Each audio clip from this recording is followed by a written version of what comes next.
皆さんこんにちは。リトルビーガーデンのみーこです。今日はリエールさんのタニトモフェスタで購入してきた多肉たちをご紹介していこうと思います。マイカゴも一回り大きいものを持っていったんですが、このカゴには入りきらないほどたくさん購入してきました。そして必殺鉢もゲットしてきました。その他にも出店されていたお店でいろいろ購入してきました。今月は誕生日月ということもあり、プレゼントもいただいちゃいました。今回買った苗を一つずつご紹介していきます。まずはこのブラックジャッカル。ジャッカルはずっと欲しかった多肉で、少し前にゲットできたんですが、まさかブラックジャッカルなんていう多肉がいるとは思わず購入してきました。このブラックジャッカル、多頭だと思っていたら、巻き巻きを外してみると2株入っていました。枯れ葉がついていたのできれいにしておこうかな。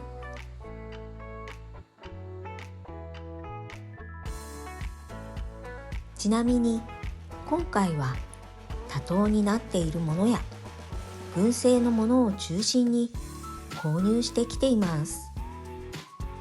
きれいに枯れ葉が取り終わりました。これからの季節、このように黒い多肉ちゃんは葉焼けしてしまうので、直射日光は要注意です。一つ目の多肉はブラックジャッカルでした。二つ目の多肉はサルです。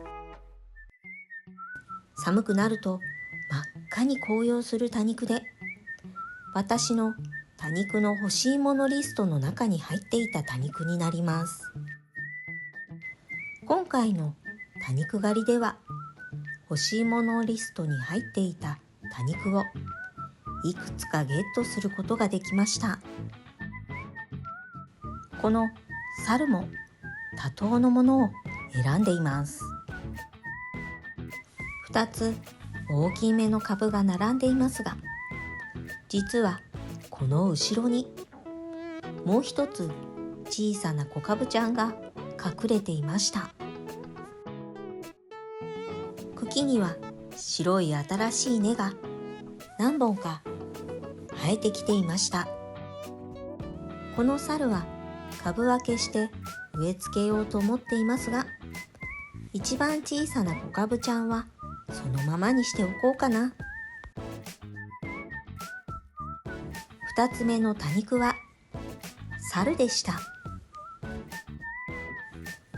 三つ目の多肉はアイスピンキーです。今回はこのアイスピンキーのようにポット苗を半分近く購入してきました。このアイスピンキーも鉢からあふれるぐらい大きな株で、これも小株ちゃん付きです。4つ目の多肉はエケベリアのティンカーベルです。これは土をほぐしてみないと分かりませんが、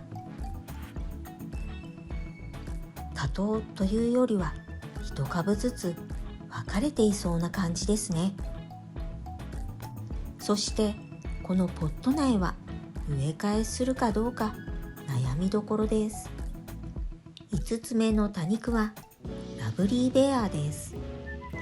このラブリーベアも多肉の欲しいものリストの中に入っていました。真上から見ると2株に分かれていて、3株ずつついていました。帰り際、最後の最後に回って見つけたこのラブリーベア、このままたくさん増えてくれると嬉しいですね。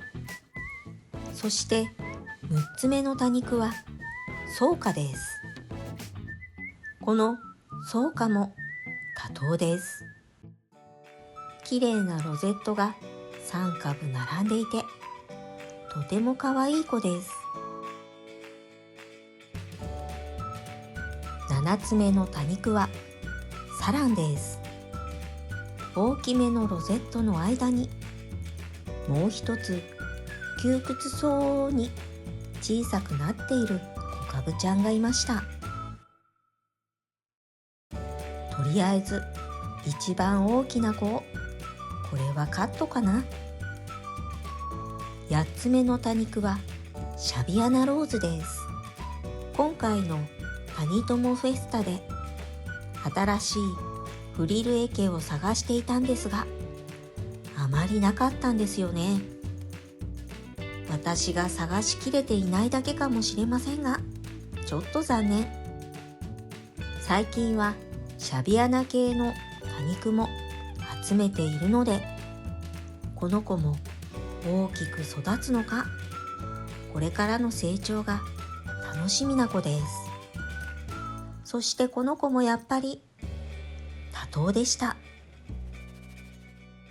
9つ目の多肉はエトリアルです。この色合いと群生具合に一目惚れでした。この群生のエトリアル、いくつあるかわかりますか？数えてみると10個もついていました。株分けするか迷いますね。10個目の多肉はスイートミントです。葉はむっちりとしていて、葉先がほんのりピンク色で可愛い多肉です。桃太郎やコロラータに似たような感じの多肉です。札落ちには要注意です。フェス巻きの巻き巻きを外すのにちょっと手こずっていますが、根っこを見てみると、もうすでに白い根がたくさん出ていました。枯れ葉がついているとついつい取りたくなっちゃうんですよね。このスイートミントにもいくつか枯れ葉がついていたので、すべて取り除きました。気になるお顔はこんな感じです。もう一度根っこを見てみると、長い根が何本も生えています。10個目の多肉はスイートミントでした。11個目の多肉はヒューミリスです。ヒューミリスは以前持っていたんですが、植え替えをしたら調子を崩してしまい、ダメにしてしまったので、リベンジで購入してきました。このヒューミリス、群生になっていて、子株ちゃんが親株の周りにたくさんついていました。このヒューミリスも群生のまま育てるか株分けするか悩みますね。子株を数えてみると7個も子株がついていました。これなら大きめの株をいくつか外して増やしておくのもありですね。11個目の多肉はヒューミリスでした。そして12個目の多肉はこのヒーラーです。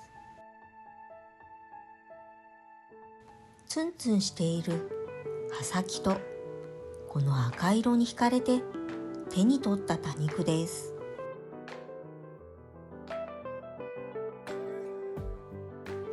このフェス巻きの巻き巻きを外すまでがドキドキで楽しいんですよね。どんな顔だか楽しみです。小さな子株ちゃんも脇から出ていました。フェス巻きになっていたせいか葉がつぼんでいるため中が真っ黒で全体がよくわかりませんね。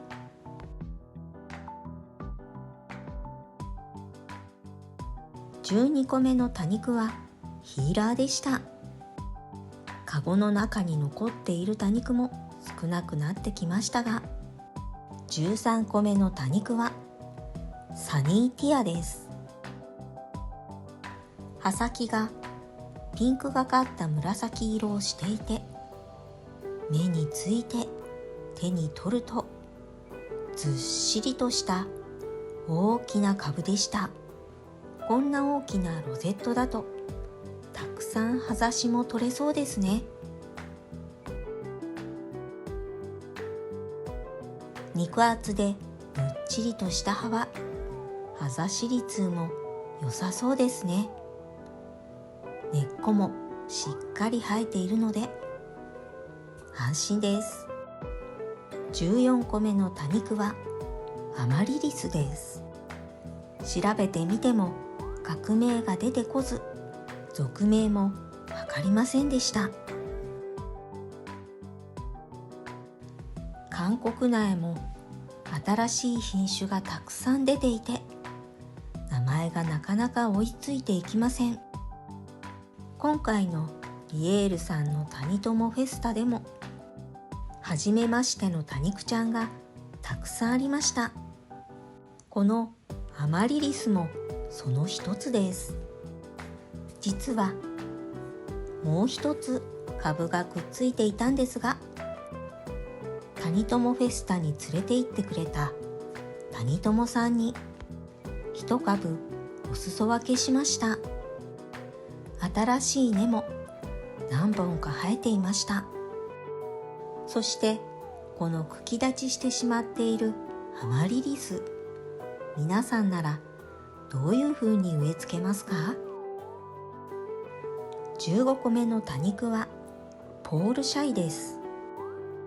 このポールシャイ、他にもポールサインやポールシャインなんていう名前でも販売されているそうです。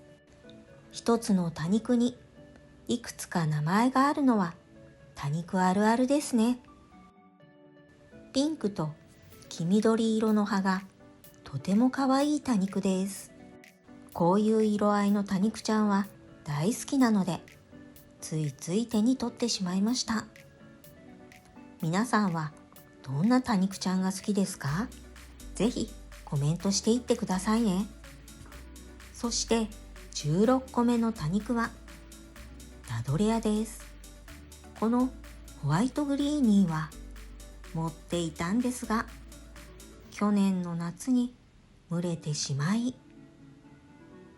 もう空前の灯火といった貧相な感じになってしまっていたので購入してきました。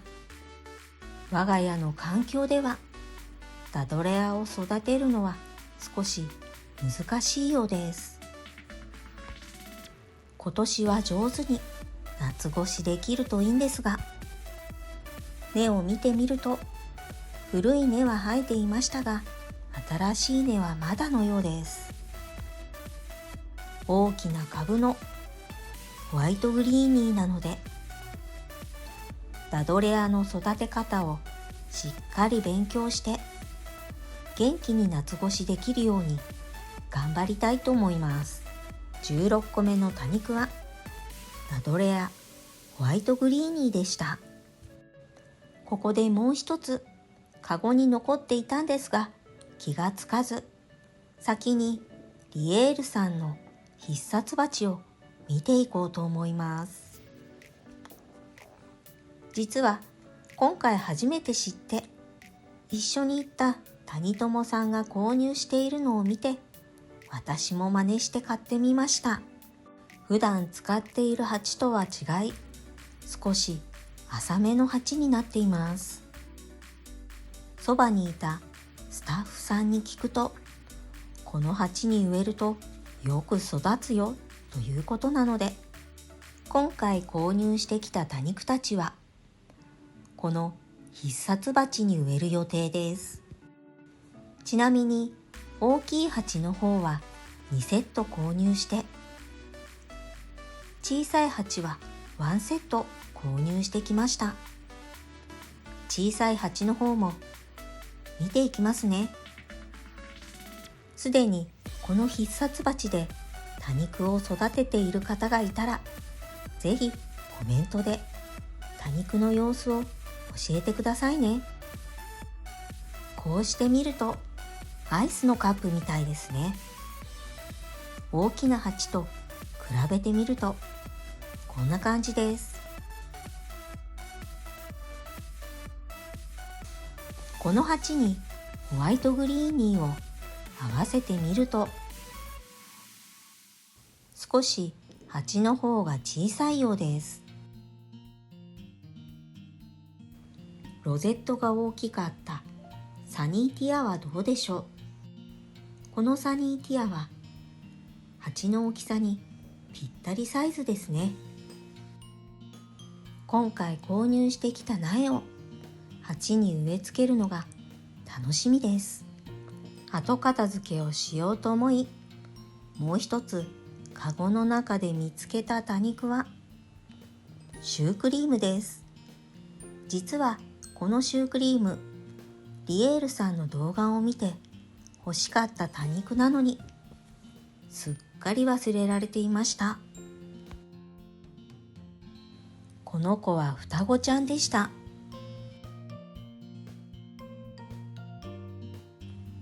そして巻きを外してみると、思ってたのとちょっと違う感じでした。それでもこのむっちりとした葉がとても可愛い多肉です。数枚の葉は葉が反り返ってハート型になっていて可愛さ倍増です。最後の多肉ちゃんはシュークリームでした。ここまでタニトモフェスタで購入してきたリエールさんの苗をご紹介していきましたが、時間が長くなってしまったため、残りは次回の動画でご紹介していきたいと思います。そして今回タニトモフェスタに連れて行ってくれたタニトモさんの買った肉もご紹介したいと思っています。そして皆さんの多肉の購入の参考になれば幸いです。この動画が良かったなって思っていただけたら、高評価とチャンネル登録をよろしくお願いします。今日も最後までご視聴ありがとうございました。それでは次の動画でお会いしましょう。またね。